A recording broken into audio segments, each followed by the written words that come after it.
कहानी 21वीं सदी का सुपर हीरो तिलक योगी। भाग 1।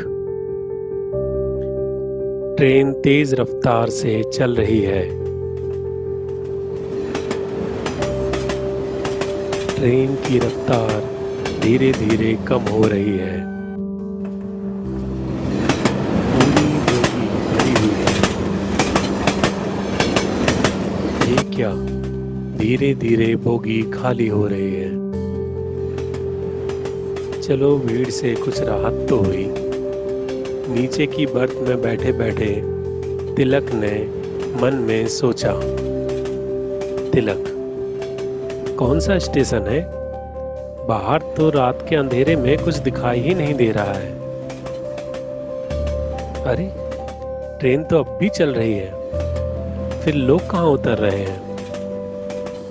हो सकता है चलती ट्रेन में ही किसी दूसरी बोगी में चले गए हों। सामने बैठे कुछ लोग जो तिलक को ध्यान से देख रहे थे, उनसे तिलक ने पूछा, आप लोग कहाँ उतरेंगे?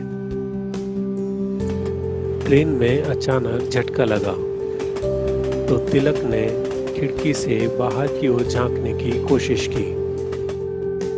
बाहर अब भी अंधेरा था, कुछ पेड़ ही दिखाई दे रहे थे।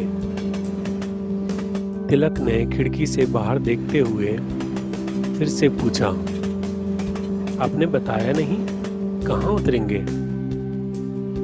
कुछ जवाब ना मिलने पर तिलक ने बाहर से ध्यान हटाया और अंदर अपने सामने बैठे लोगों की ओर देखा। तिलक, अरे ये लोग कहाँ गए? अभी तो यहीं थे। तिलक ने अपने बगल में देखा तो वहां भी कोई नहीं था। तिलक को कुछ सही नहीं लग रहा था। उसके दिमाग में अचानक कुछ अलग ही चलने लगा। तिलक तुरंत खड़ा हो गया। यहाँ के लोग अचानक कहाँ चले गए? तिलक ने पुनः सोचा। बोगी की गैलरी में आकर पूरी बोगी को देखा तो पूरी बोगी ही खाली थी। उस बोगी में उसके सिवा कोई नहीं था। मेरा लगेज? शायद मैं ऐसे ही आया था, लेकिन बिना लगेज के? तिलक ने फिर सोचा। ट्रेन अब धीरे धीरे रुकने लगी थी। तिलक उस बोगी से उतरने के लिए दरवाजे की ओर चल पड़ा। तिलक, ये तो जंगल है, इतनी रात को यहाँ ट्रेन क्यों रोक दी गई? तिलक नीचे उतरकर ट्रेन को दूर तक देखता रहा। ट्रेन घुमावदार रास्ते के कारण लगभग गोलाकार होकर खड़ी थी। इस कारण लगभग सभी बोगियों को तिलक देख सकता था। तिलक की बोगी इंजन के पास होने के कारण वो इंजन के भीतर भी देख सकता था। तिलक, पूरी ट्रेन खाली, वो भी इतनी रात को इस जंगल में। अरे, इंजन भी खाली है, ड्राइवर कहाँ गया? फिर ट्रेन कौन चला रहा था? हो सकता है उतर गया हो। तिलक ने अपने मन को सांत्वना दी। दूर कहीं से हल्की हल्की कुछ गूंज जैसी आवाज आ रही थी तो तिलक ने पलट कर देखा। पेड़ों के पीछे कहीं कुछ रोशनी जैसे दिखाई दी। तिलक उस ओर चल दिया। जैसे जैसे उस आवाज के निकट पहुंच रहा था, वो गूंज कुछ स्पष्ट होती जा रही थी। तिलक, ओह, ये तो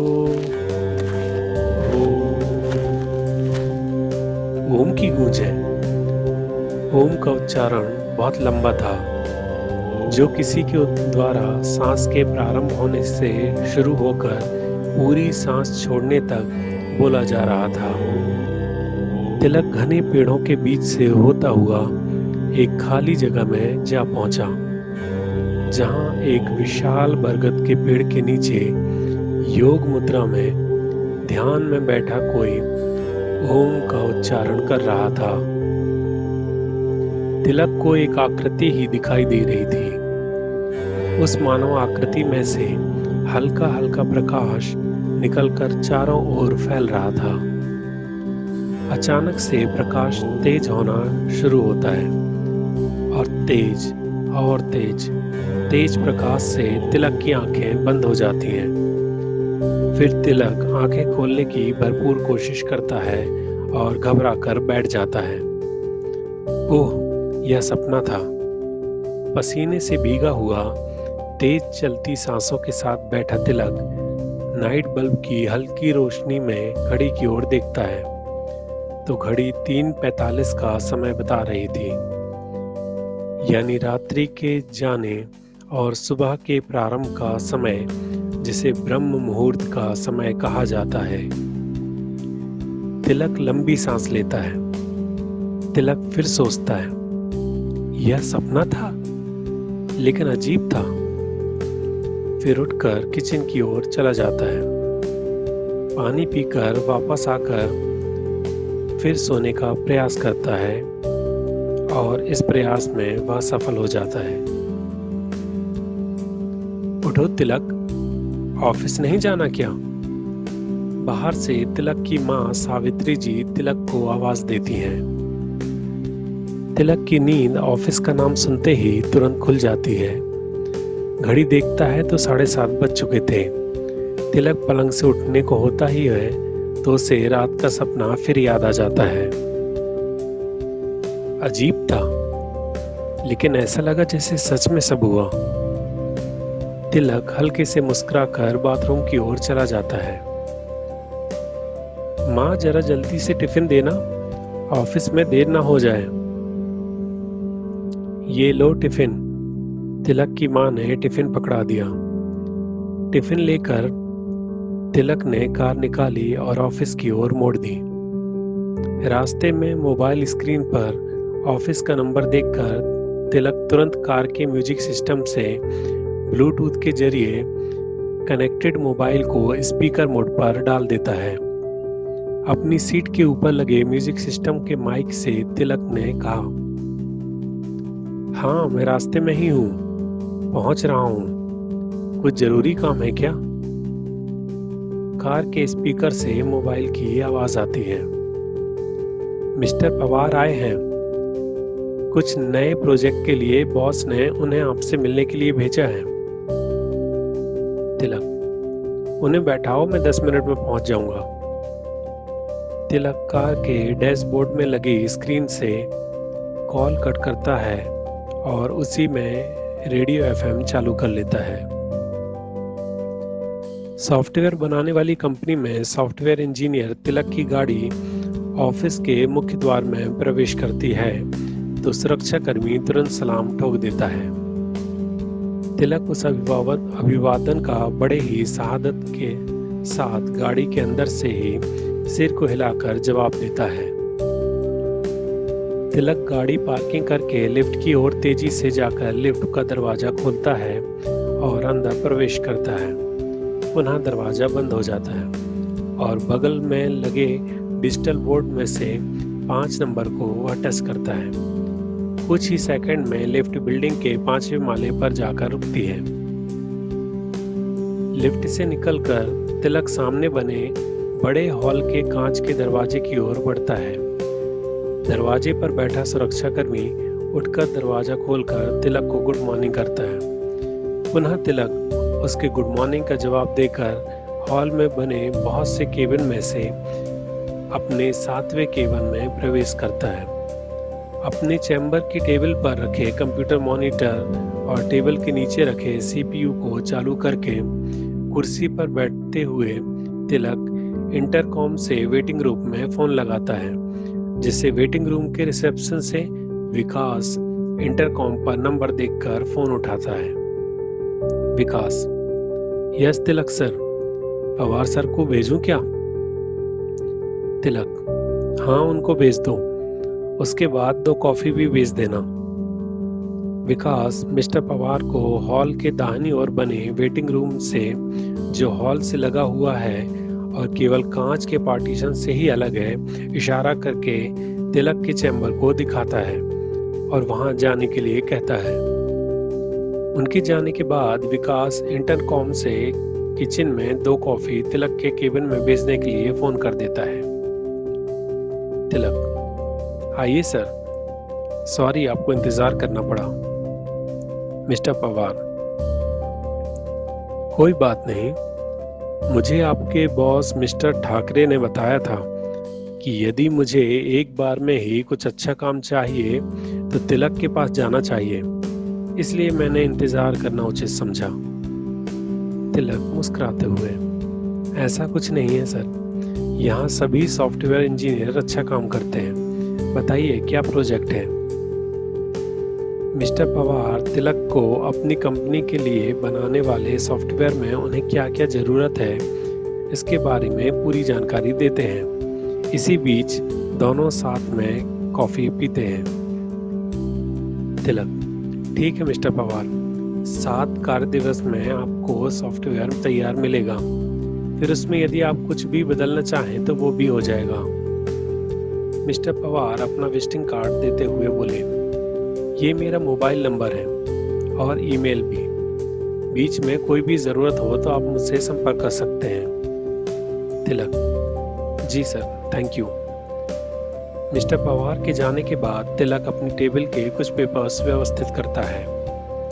बगल वाले केबिन से सुरेंद्र, क्या बात है, पूरे 10 मिनट लेट आने पर भी बॉस ने बुलाया तक नहीं, और कंपनी के क्लाइंट से तारीफ भी, मानना पड़ेगा भाई। सुरेंद्र, जो तिलक का कलीग होने के साथ साथ उसका अच्छा मित्र भी था, मजाकिये लहजे में बोला। इतने में रिसेप्शन से विकास का फोन आता है। तिलक सर, बॉस ने आपको याद किया है।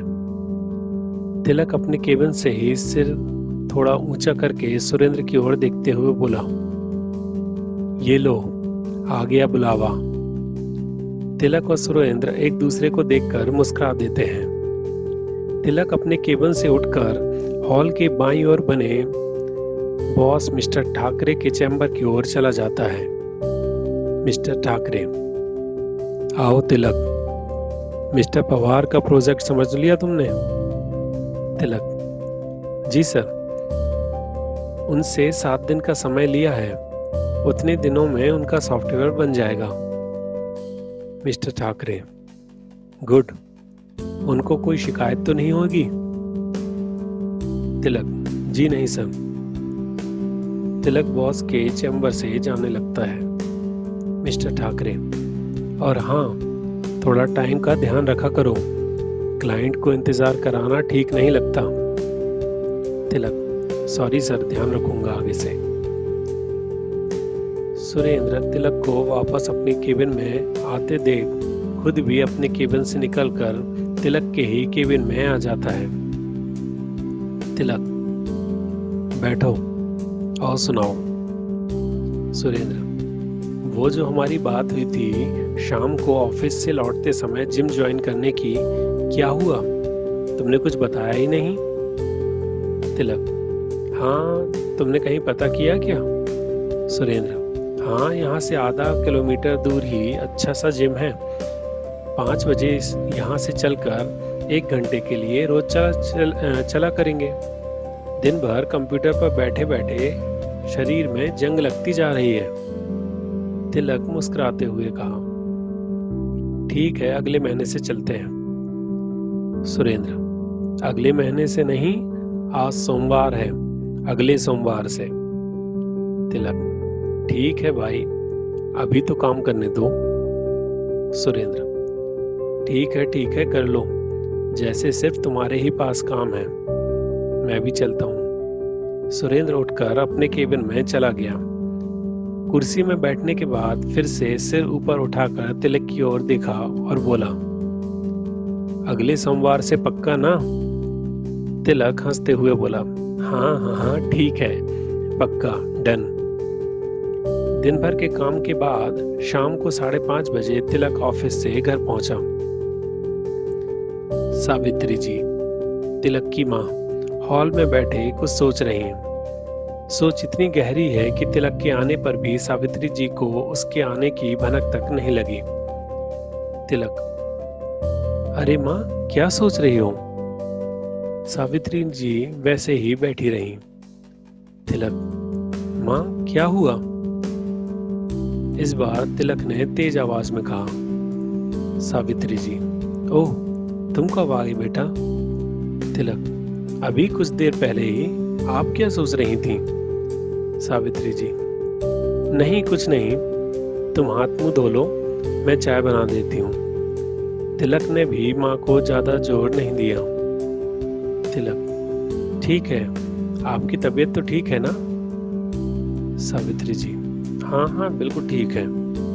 तिलक कपड़े बदल कर हॉल में वापस आ गया। तब तक 2 कप चाय टेबल पर बनी हुई रखी थी।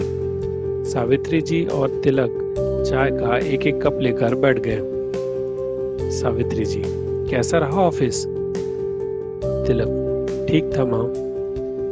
सावित्री जी, बेटा अगले महीने की 10 तारीख को तेरा 25वां जन्मदिन है। जब तुम 5 वर्ष के थे तो मैं और तुम्हारे पिता तुमको लेकर हिमालय के पास ऋषिकेश घूमने गए थे। तुम्हारे पिता तो 10 वर्ष पहले ही नहीं रहे, लेकिन हम दोनों ने उस समय सोचा था कि तुम्हें 25वें जन्मदिन पर फिर से ऋषिकेश लेकर आएंगे। तिलक, पर इसी जन्मदिन पर क्यों माँ? तिलक ने आश्चर्य से पूछा। सावित्री जी कुछ सोच कर बोली, बस ऐसे ही, तुम ऑफिस से 7 दिन की छुट्टी ले लेना। तिलक, 7 दिन की छुट्टी? नहीं माँ, फिर कभी चलेंगे, इस समय ऑफिस में बहुत ज्यादा काम है। सावित्री जी, मैंने कहा ना कि जाना जरूरी है। सावित्री जी इस बार तिलक से बिना नजरें मिलाए ही तेज स्वर में बोली। तिलक इस बार कुछ नहीं बोल सका। वो कुछ समझ रहा था कि माँ जरूर किसी चिंता में है। तिलक, ठीक है माँ, इस बारे में हम बाद में बात करेंगे। तिलक ने लैपटॉप निकाला और इंटरनेट पर सर्फिंग में लग गया। मैं तेजी से दौड़ रहा हूँ, मैं रुकना चाहता हूँ, फिर भी नहीं रुक पा रहा हूँ। मेरी गति और तेज हो रही है। इतनी रात को मैं किस ओर दौड़ रहा हूँ? मैं चारों ओर देखता हूँ, यहाँ तो जंगल ही जंगल है, सड़क भी खत्म हो गई है, फिर भी मैं बीच जंगल में दौड़ रहा हूँ। सूखे पत्तों की खरखराहट मेरे दौड़ने के कारण मेरे कानों तक पहुंच रही है। ये तो वही जंगल है जहां पिछली रात सपने में मेरी ट्रेन रुकी थी। ये कैसे संभव है? वो तो सपना था और आज मैं दौड़कर उसी स्थान पर आ रहा हूँ। इसका मतलब कि उस ओर कोई बैठा ओम स्वर के साथ साधना कर रहा होगा। हाँ, उसी ओर मुड़कर देखना होगा। मैंने अपने तेज से भागते हुए पैरों को उस ओर मोड़ दिया। सामने वही मैदान दिखाई देता है जहां सामने विशाल बरगद के पेड़ के नीचे एक मानव आकृति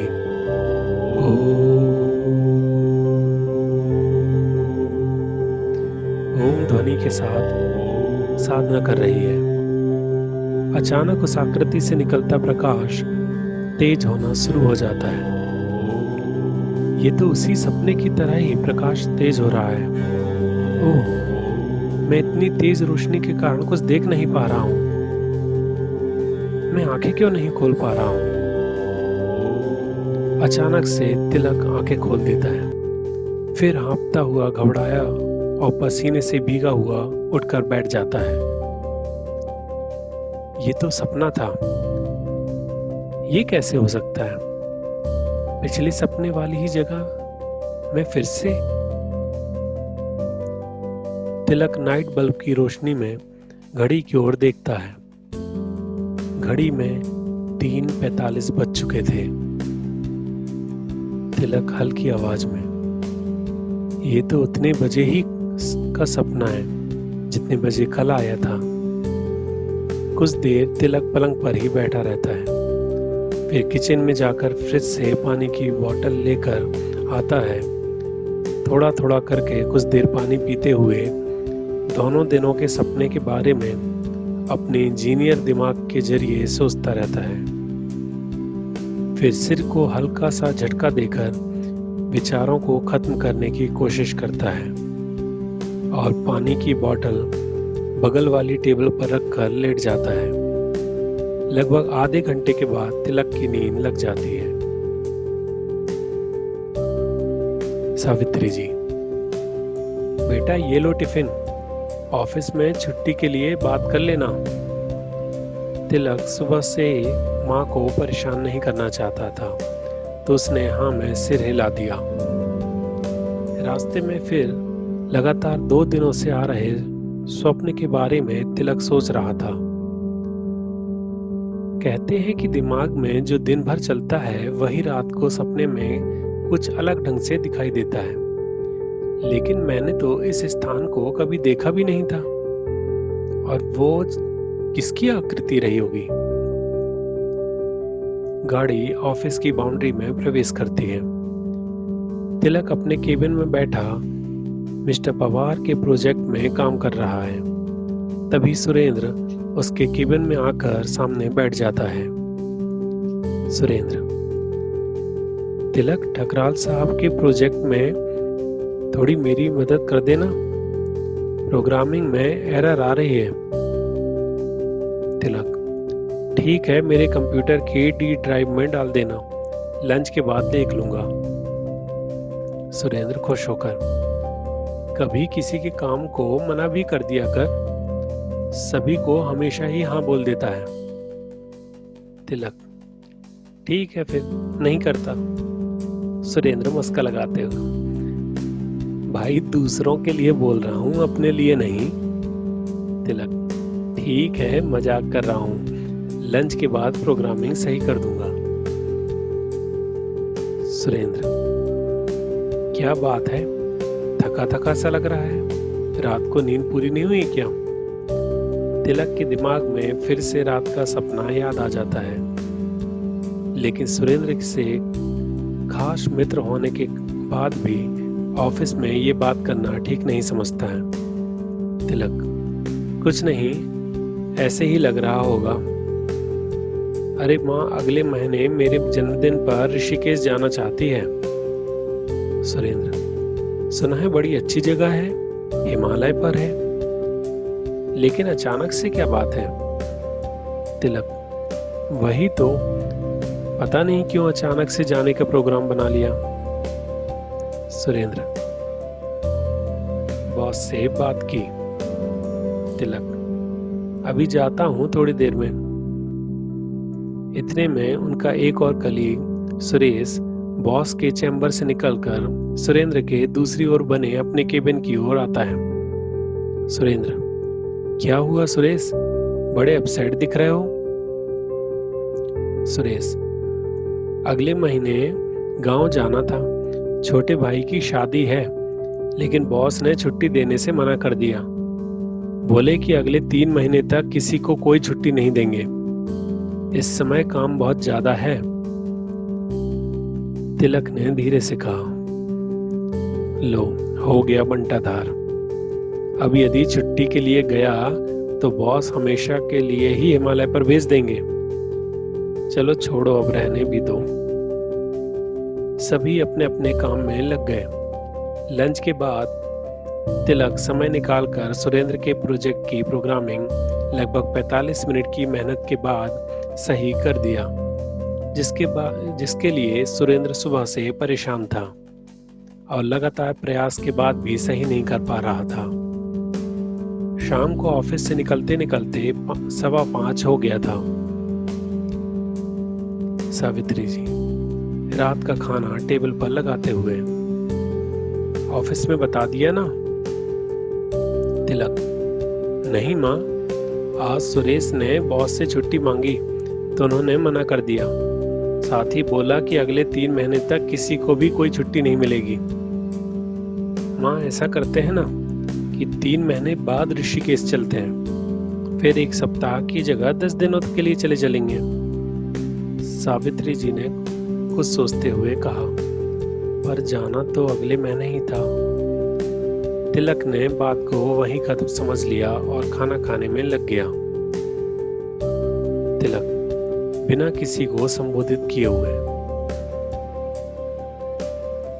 इतना अंधेरा क्यों है? कुछ दिखाई क्यों नहीं दे रहा? ऐसा अंधेरा जैसे कि मैंने आंखें बंद कर रखी हों।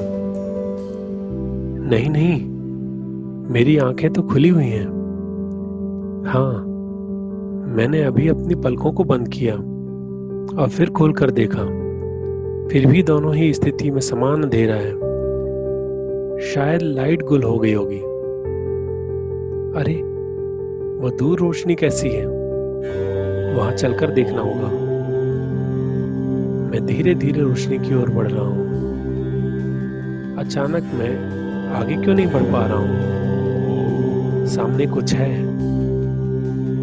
हाँ, सामने कुछ है जो मुझे आगे नहीं बढ़ने दे रहा है। तुरंत पीछे से आवाज आती है, बेटा एक बार बोलकर तो देखो, शायद छुट्टी भी मिल जाए। तिलक, माँ तुम कहाँ हो? मुझे वो सामने दूर रोशनी के अलावा कुछ दिखाई क्यों नहीं दे रहा है? माँ, माँ, मुझे तुम भी दिखाई नहीं दे रही हो और ना ही उस रोशनी की ओर मैं जा पा रहा हूँ। ओह, मैं कहीं फंसा हुआ हूँ। मैं अपने पैरों पर जोर लगा रहा हूँ। मैं चल क्यों नहीं पा रहा हूँ?